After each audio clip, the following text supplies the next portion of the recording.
1973년 어느 작은 시골집. 기와 지붕 밑 좁은 마당에선 항상 가족의 목소리가 얽히며 하루가 흘러갔다. 집안의 가장인 아버지는 선생님으로 마을의 존경을 받았고 할머니는 그런 아들을 세상 누구보다 자랑스러워했다. 그러나 그 자랑스러움은 며느리와 손녀인 나에게는 전혀 향하지 않았다. 첫째 딸 나는 태어난 순간부터 환영받지 못했다. 여자라는 이유 하나만으로 늘 구박받았고 아들이 아니라는 이유만으로 존재조차 폄하되곤 했다. 반대로 동생 영호는 태어나자마자 귀하게 떠받들어졌다. 할머니는 손자를 품에 안으며 우리 집대가 끊기지 않았다며 눈물을 글썽였지만 내가 손에 상장을 들고 집에 들어왔을 때는 쓸데없는 년 여자애가 뭘 잘해도 소용없다며 꾸짖을 뿐이었다. 어머니는 늘 순종적이었다. 아버지의 말에 고개만 끄덕였고 할머니의 잦은 구박에도 반박하지 않았다. 나는 그런 어머니가 속상했다. 왜 저렇게까지 참고만 사는 걸까? 왜 한마디 말도 못하고 당당하지 못할까? 엄마를 지켜주고 싶은 마음과 엄마 때문에 내가 숨이 막히는 듯한 마음이 뒤섞여 늘 혼란스러웠다. 엄마를 향한 연민과 짜증이 늘 교차하며 그 감정의 무게가 나를 자꾸 눌러온다. 그래서 나는 국민학교에 들어가면서부터 누구보다 공부에 매달렸다. 공부만이 나를 인정받게 해줄 거라 믿었다. 교실에서는 언제나 1등이었고 선생님은 큰 인물이 되겠다며 칭찬했다. 하지만 집에 오면 할머니는 말했다. 기집애가 무슨 공부냐. 곧 시집갈 계집년이 글을 배워 뭐하냐. 책을 펼치기만 하면 쓸데없는 년. 욕설이 날아왔고 나는 그 소리에 오기가 솟구쳤다. 그래 두고 보자. 나는 엄마처럼 살지 않을 거야. 나는 반드시 이 집을 떠나 내 힘으로 살아갈 거야. 어느 늦은 밤 화장실에 가려고 방문을 열었을 때 우연히 들려온 할머니와 아버지의 대화. 옆집 영숙이는 미신공장 나가 돈도 벌어오는데 미순이도 국민학교 나왔으면 됐다. 이제 공장에 보내거라. 할머니의 말은 날카로웠다. 아버지는 단호하게 대답했다. 그래도 내가 선생인데 내 체면이 있지. 내 애를 국민학교만 보내라고요. 중학교까지는 보내야 합니다. 안도의 한숨을 쉬려는 순간 아버지의 다음 말이 가슴을 찔렀다. 집에서는 공부시킬 필요 없어. 대신 집안일을 더 많이 시켜. 그리고 침묵하는 어머니. 그 순간 나는 엄마의 순종적인 모습이 야속하고 원망스러웠다.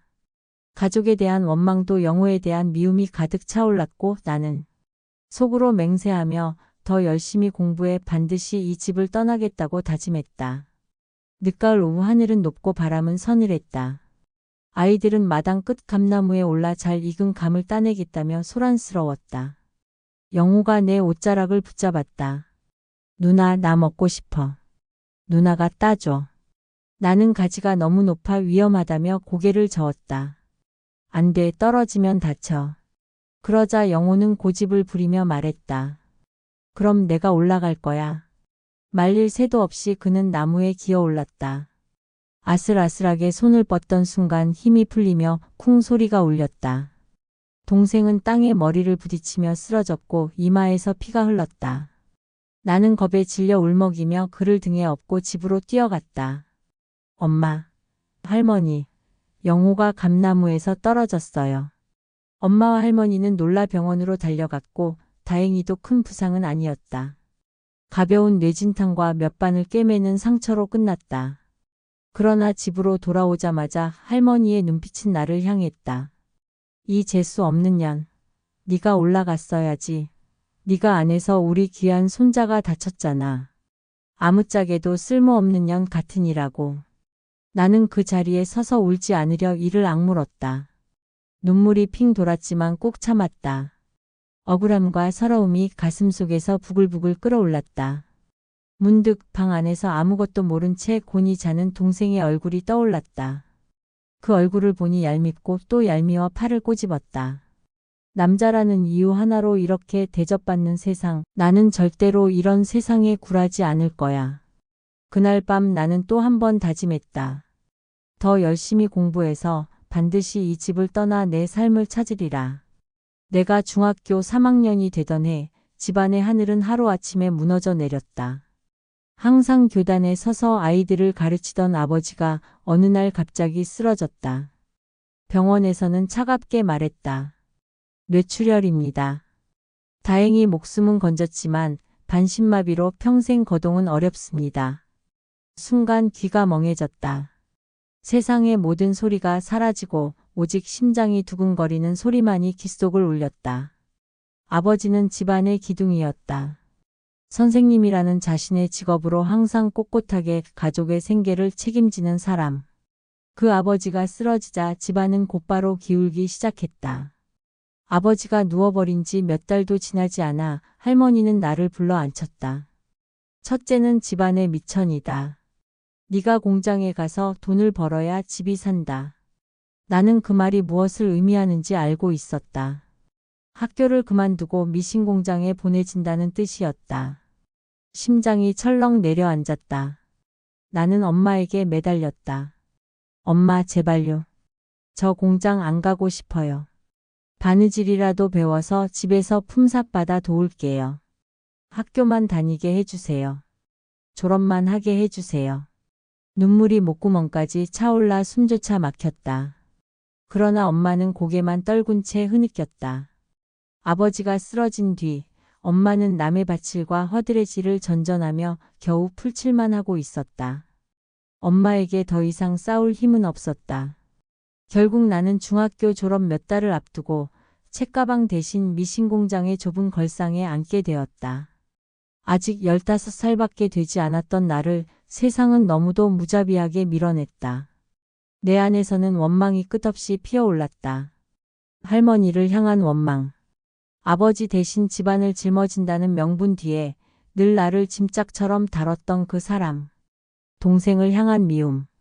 왜 내가 일을 하러 가야 하는지, 왜 내가 먼저 희생해야 하는지. 공부도 내가 훨씬 잘하는데 왜 나여야 했는지. 세상은 불공평했다. 아니, 불공평하다는 말로는 다 담을 수 없었다. 나는 마치 끝없는 동굴 속에 혼자 서 있는 기분이었다. 사방은 어둠뿐이었고 어디로 가야 빛을 볼 수 있는지도 알 수 없었다. 그러나 그 어둠 속에서도 내 마음 어딘가에는 꺼지지 않는 불씨가 있었다. 나는 속으로 되뇌었다. 나는 절대로 여기서 끝나지 않는다. 나는 반드시 이 집을 떠나 내 힘으로 살아남을 거다. 그날 이후 미신기계가 내 손끝을 파고드는 고통 속에서도 나는 마음속으로 책장을 넘겼다. 눈앞의 현실은 공장이었지만 내 꿈은 언제나 교실과 책 속에 있었다. 나는 언제나 글을 쓰고 싶었다. 내 마음속에는 설명할 수 없는 열망과 번뇌, 그리고 희노애락이 늘 파도처럼 몰려왔다. 말로는 표현하지 못했지만 내 영혼은 언제나 그것들로 가득 차 있었다. 새벽부터 저녁까지 나는 귀를 찢는 듯한 미신기의 바늘 소리에 시달렸다. 발로는 쉴 새 없이 페달을 밟고 손끝은 늘 바늘에 찔려 상처투성이었다. 하지만 저녁이 되어 공장의 불빛이 꺼지면 나는 한 구석에 작은 램프를 켰다. 그 희미한 불빛 아래에서 나는 책을 읽고 노트에 글을 적었다. 그 시간만큼은 비록 배는 고프고 눈꺼풀은 천근만근 무거웠지만 내 안에서 살아 숨쉬는 또 다른 나와 마주하는 시간이기도 했다. 내가 가장 좋아했던 책은 샬럿 브론테의 제인 에어였다. 제인은 가난하고 외로운 처지에 놓였지만 어떤 시련에도 꺾이지 않고 자신의 삶을 개척해 나갔다. 나는 책장을 넘길 때마다 그가 내 귓가에 속삭이는 듯한 착각을 느꼈다. 넌 혼자가 아니야. 너도 해낼 수 있어. 나는 제인 속에서 내 모습을 보았다. 누구에게도 사랑받지 못한 채 늘 홀로 버텨야 했던 소녀, 그러나 꺾이지 않고 자기만의 길을 개척하려는 불굴의 의지. 책을 덮을 때마다 가슴 깊은 곳에서 작은 불씨가 타올랐다. 언젠가 나도 내 이야기를 글로 남기리라. 나도 제인처럼 내 삶을 살아내며 글을 쓰리라. 그러나 현실은 무자비했다. 다음 날 전날 밤 늦도록 책을 읽던 탓에 작업 도중 눈이 감겼다. 순간 왼쪽 팔에 날카로운 통증이 번졌다. 깜짝 놀라 눈을 뜨니 반장이 바늘로 내 팔을 쑤셔 깨우고 있었다. 일하다 잠이 와? 정신 안 차려? 나는 고개를 끄덕이며 사과했지만 왼쪽 팔 옆에는 이미 보랏빛 멍이 번져 있었다. 그렇게 가끔 졸 때마다 반장은 바늘로 팔을 찔렀고 내 몸은 점점 상처와 멍으로 얼룩져 갔다. 매달 월급날이면 나는 봉투째 집으로 월급을 보냈다. 내 손에 남는 것은 거의 없었다. 조금이라도 남는 돈이 있으면 나는 밥 대신 책을 샀다. 가끔은 줄임배를 붙잡고 라면으로 끼니를 때우기도 했다. 때로는 노트를 사서 거기에 내 마음속 이야기를 빼곡히 적어 내려갔다. 허기는 언제나 내 곁을 따라다녔다. 하지만 배보다 더 허기졌던 것은 나를 증명하고 싶었던 마음이었다. 램프 불빛 아래 노트에 삐뚤빼뚤 글자를 적으며 나는 다짐했다. 나는 단순히 미신 공장의 소녀로 끝나지 않으리라. 내가 살아낸 날들을 언젠가 세상에 글로 남기리라. 내 안의 열망과 눈물을 단 한 줄도 허투루 흘려보내지 않으리라. 그 순간만큼은 나는 더 이상 불쌍한 공장 소녀가 아니었다. 나는 미래의 작가였고 내 삶의 주인공이었다. 내가 18살이 되던 해였다. 공장 기계 소음 속에서 하루를 버티던 나에게 고향에서 소식이 전해졌다. 아버지가 돌아가셨다. 순간 가슴이 철렁 내려앉았지만 곧 아무 감정도 일어나지 않았다. 눈물이 날 것 같았지만 이상하게도 울 수가 없었다. 나를 누구보다 엄하게만 대했던 아버지. 어릴 적부터 따뜻한 말 한마디, 따스한 손길조차 내게는 인색했던 분. 그래서일까 슬픔보다 텅 빈 허무함이 밀려왔다. 몇 년 만에 집으로 돌아왔다. 마당에 들어서자마자 할머니의 날선 목소리가 내 귓가를 찔렀다. 니년이 진작부터 돈을 벌어왔으면 우리 애비가 그렇게 무리하다 쓰러지지 않았을 거다. 다 니년 때문이야. 재수 없는 년. 내 귀와 마음을 가르는 칼 같은 말. 몇 년 동안 손가락이 퉁퉁 붓고 손바닥이 피멍들도록 미싱에 매달렸던 나는 순간 숨이 막혀 아무 말도 할 수 없었다. 고맙다는 말은커녕 집안의 불행이 모두 내 탓이라는 듯이 쏟아지는 악담. 주변의 친척들이 어머님 너무 말씀 심하세요 라며 말렸지만 누구 하나 진심으로 내 편을 들어주는 이는 없었다. 나는 그날 저녁 상 위에 놓인 영정을 바라보며 속으로 중얼거렸다. 아버지, 나는 슬프지 않아요. 미안하지만 나는 눈물이 나지 않아요. 밤이 깊어 상을 치른 뒤 어머니가 내 방에 와서 조심스럽게 내 손을 잡았다. 그 손길에는 억눌린 슬픔과 죄책감이 묻어 있었다. 미순아. 그렇게 이름을 부르며 흐느껴 울었다. 하지만 나는 눈을 감고 자는 척했다. 늘 순종적이고 늘 방관자로만 있던 엄마. 집안의 모든 불합리를 보면서도 항상 침묵으로 일관했던 엄마. 그런 엄마가 지금 와서 내 손을 잡아도 내 마음 한구석에서는 고맙다는 감정이 일어나지 않았다. 오히려 답답하고 서글펐다. 새벽녘 다시 공장으로 가기 위해 눈을 떴다. 방 한쪽 장롱에 가지런히 걸린 고등학생 남자 교복이 눈에 들어왔다. 그 교복은 내 동생의 것이었다. 내가 밤낮 없이 일해번 돈으로. 동생은 고등학생이 되어 공부를 하고 있었다. 순간 눈물이 맺혔다. 그토록 입고 싶었던 교복. 내 꿈이었고 내 열망이었고 그러나 나는 끝내 입지 못한 옷. 그 옷이 장롱에서 번쩍이며 나를 비웃는 듯했다. 부엌 쪽에서 발자국 소리가 들리더니 어머니가 밥상을 들고 들어왔다. 잠든 줄 알았던 나를 깨우지 않고 그저 조용히 새벽 출근길에 나설 딸을 위해 밥을 차려놓는 모습이었다. 미순아, 네가 고생이 많구나. 몇 년만 더 참으렴. 어머니는 조용히 말했다. 그러나 나는 아무 대꾸도 하지 않았다. 이 집은 나를 위해 존재하지 않았다. 나의 마음을 뉘을 곳은 어디에도 없었다. 나는 숟가락을 들지도 않은 채 그저 차갑게 굳은 얼굴로 새벽 어둠 속으로 걸어나갔다. 공장으로 돌아온 지 며칠 나는 제대로 잠을 자지 못했다. 아버지의 부고를 듣고도 눈물 한 방울 흘리지 못했던 탓일까? 아니면 하늘이 감히 슬퍼하지 않은 나를 벌주는 것일까? 그날도 미싱 앞에 앉아 페달을 밟던 중이었다. 눈꺼풀이 천근만근 무거워졌다. 잠깐 고개가 꺾이는 순간 푹 하는 소리와 함께 왼쪽 검지가 날카로운 통증에 휘감겼다. 미싱 바늘이 내 살을 꿰뚫고 지나갔다. 순간 눈앞이 하얘졌다. 비명이 목구멍까지 치밀어 올랐지만 나는 소리를 내지 않았다. 혹여나 소리치면 반장이 알아채고 다친 손으론 일 못한다는 말을 들을까 두려웠다.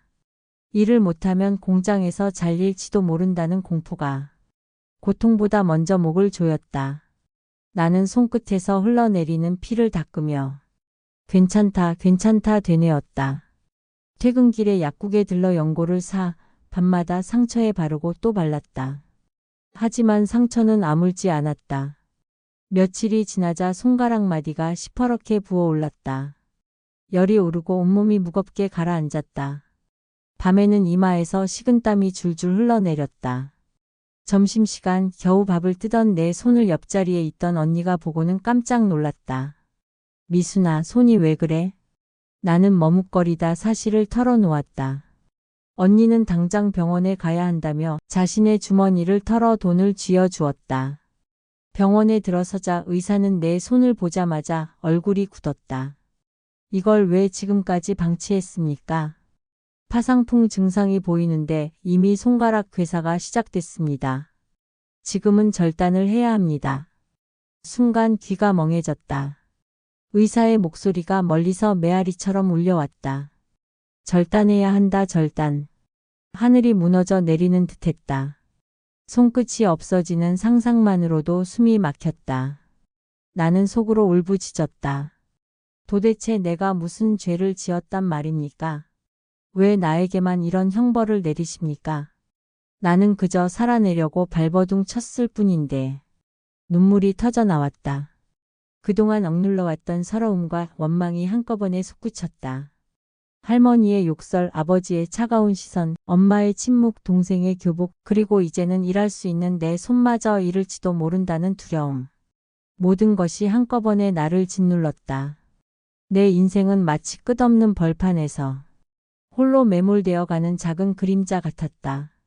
나는 결국 왼쪽 검지 하나를 절단해야 했다. 그 소식은 곧장 공장에 퍼져나갔고 며칠 뒤 나는 해고 통보를 받았다. 내가 졸아서 그런 거지. 공장 탓이 아니야. 보상 같은 건 없다. 그들은 내게 각서까지 받아갔다. 책상 위에 종이를 밀어놓으며 이건 네가 자필로 쓰는 거다. 앞으로 이 문제로 시끄럽게 굴면 곤란해진다. 나는 떨리는 손으로 억지로 사인을 했다. 그렇게 나는 하루아침에 일자리와 손가락 그리고 살아갈 마지막 자존심마저 빼앗겼다. 갈 곳이 없어 고향집으로 내려왔다. 문을 열고 들어서자 엄마는 내 손을 보고 눈물을 흘렸다. 미순아, 어쩌다 이렇게까지. 그러나 할머니의 눈빛은 차가웠다. 병신 같은 년. 차라리 대져버리지. 쓸모없는 년이 뭐하러 살아 돌아와? 동생 앞길 막으려고 집에 온 거냐? 그 말에 내 심장이 찢겨나갔다. 나는 참을 수 없었다. 내 손이 부서져라 일만 하다가 이렇게 됐는데 왜 내가 죽어야 합니까? 죽어야 할 사람은 내가 아니에요. 할머니의 얼굴이 일그러졌다. 뭐? 그럼 네가 나보고 죽으라는 거냐? 순간 손바닥이 번쩍이며 내 뺨을 세차게 후려쳤다. 따귀가 볼에 불처럼 번졌지만 나는 오히려 미친 듯이 소리 질렀다. 다 싫어. 세상도 집도 다 원망스럽다. 할머니는 더 크게 고래고래 소리쳤다. 전현이 손가락만 병신이 된 게 아니라 머리까지 미쳐서 왔구나. 그 순간 나는 더는 이 집에 있을 수 없었다. 나는 집을 뛰쳐나와 마을 뒷산을 올랐다. 발걸음이 가쁜 숨과 함께 절벽 위에 닿았을 때 하늘은 붉게 물들어 있었다. 저무는 태양은 핏빛처럼 강렬했고 바람은 내 뺨을 스쳐 지나가며 속삭이는 듯했다. 왜 울고 있니? 너 참 가엾구나. 나는 그 자리에서 무너져 목 놓아 울었다. 하늘이여, 왜 나에게만 이런 형벌을 내리십니까? 내가 그렇게도 죄 많은 존재입니까? 울음은 하늘을 향한 절규였고 내 안의 모든 분노와 슬픔이 눈물로 쏟아져 나왔다. 숨이 가빠지고 온몸에 힘이 빠져나갔을 때 문득 머릿속에 제인 에어의 한 장면이 떠올랐다. 역경 속에서도 꺾이지 않고 자신의 삶을 지켜낸 여인. 내가 동경하던 그녀. 나는 스스로에게 속삭였다. 그래, 나도 쓰고 싶다. 내 이야기를, 내 눈물과 고통을 글로 남기고 싶다. 죽기 전에 나는 반드시 그 글을 써야 한다. 그 순간 나는 절벽 끝에서 물러났다. 죽음을 향해 내디디려던 발걸음은 다시 삶을 향해 돌아섰다. 산을 내려올 때는 이미 어둠이 깔려 있었다. 길을 잃을 뻔했지만 어릴 적 동생과 뛰놀던 기억 덕분에 나는 무사히 마을로 내려올 수 있었다. 몸은 지쳐 있었지만 마음은 달라져 있었다. 죽음 대신 그를 향한 열망이 내 심장을 다시 뛰게 했다. 며칠 뒤 공장에서 함께 일하던 언니에게 편지가 왔다. 손가락은 괜찮니? 다른 공장에서 허드렛 일할 사람을 구한다네. 내 손가락이 다쳤어도 왼손이니 일은 할 수 있을 거야. 꼭 가봐. 나는 깊게 숨을 들이마셨다. 그리고 마음속으로 말했다. 그래. 다시 시작하자. 내 삶은 아직 끝나지 않았다. 다행히 나는 새 공장에서 허드렛 일을 얻을 수 있었다. 전보다 월급은 적고 몸은 더 고되었지만 그래도 마음은 한결 가벼웠다. 무엇보다 고향집에서 할머니의 독설에 시달리는 것보다 100번은 나았다. 이곳으로 오면서 결심했다. 이제부터 내가 번 돈은 더 이상 집안만을 위해 쓰지 않으리. 비록 푼돈이라도 나 자신을 위해 모으겠다. 비록 그 결심은 조그만 반항 같았지만 내 마음속에서는 그것이 첫 번째 독립의 선언이었다. 어느 날 일감이 끝나갈 무렵 낯익은 목소리가 등 뒤에서 들려왔다. 혹시 미순이 아니야? 돌아보니 놀랍게도 옆집 영숙이었다. 국민학교도 마치지 못하고 어린 나이에 공장으로 떠난 그녀였다. 영숙아, 내가 여기 어떻게? 나는 눈물이 날 만큼 반가웠다. 영숙이는 허드렛 일만 하며 몇 년을 버티다. 겨우 미싱을 배워 이제는 제법 자리를 잡았다고 했다. 동생들 학비도 좀 보태고 나도 조금씩 돈 모으고 있어. 곧 시집갈 날도 오겠지 뭐. 그 말을 들으니 마음 한켠이 슬펐지만 아무도 없는 낯선 공장에서 만난 고향 친구가 이토록 든든할 수는 없었다. 그날 이후 우리는 둘도 없는 벗이 되었다. 일이 끝나면 라면을 나눠 먹고 가끔은 공장 앞 분식집에 가 떡볶이를 사 먹으며 짧은 웃음을 나눴다. 말이 적고 무뚝뚝한 나와 달리 영숙이는 늘 제잘제잘 이야기를 이어갔다. 나는 듣기만 해도 마음이 한결 가벼워졌다. 서로의 상처를 감추고 웃음으로 덮어내는 나날이었다. 그러던 어느 날 영숙이가 수줍게 내게 말했다. 미순아, 오늘 일 끝나고 나 좀 봐. 소개시켜줄 사람이 있어. 그날 저녁 나는 약속된 빵집으로 향했다. 하얀 전등 불빛 아래 빵 냄새가 퍼지는 작은 가게. 잠시 후 영숙이가 한 남자의 팔짱을 끼고 들어왔다. 제비족 같은 남자. 그 남자는 나팔바지에 와이셔츠, 목에는 스카프를 두르고 있었다. 딱 보기에 호색한 제비족 같은 인상이었다. 나는 속으로 얼굴을 찌푸렸다. 빵을 먹는 동안 영숙이는 연신 그의 접시에 빵을 덜어 주었다. 그는 그저 받아 먹기만 할 뿐 미소조차 어딘가 건성 같았다. 무슨 일 하세요? 내가 묻자 그는 짧게 대답했다. 공장 미싱 정비공입니다. 이어지는 그의 소개. 여동생 셋, 막내 남동생 하나. 홀어머니를 모시고 사는 장남이라는 것. 게다가 나이도 영숙이보다 5살이나 많았다. 나는 마음이 무거워졌다. 저 집에 시집 가면 영숙이는 분명 골병 들겠다. 빵을 다 먹고 나오는 길 영숙이가 계산을 하려는 순간 그 남자가 덤덤히 빵 몇 개를 더 들고 와 말했다. 동생들이 배고플 테니 이것도 같이 계산해줘요. 영숙 씨가 사다 주었다 하면 어머니가 좋아할 겁니다. 나는 속으로 치를 떨었다. 저 꼴이라니 순진한 영숙이가 저 제비족한테 휘말렸구나. 영숙은 얼굴 가득 웃음을 머금고 있었지만 내 마음속에는 불길한 그림자가 드리워졌다.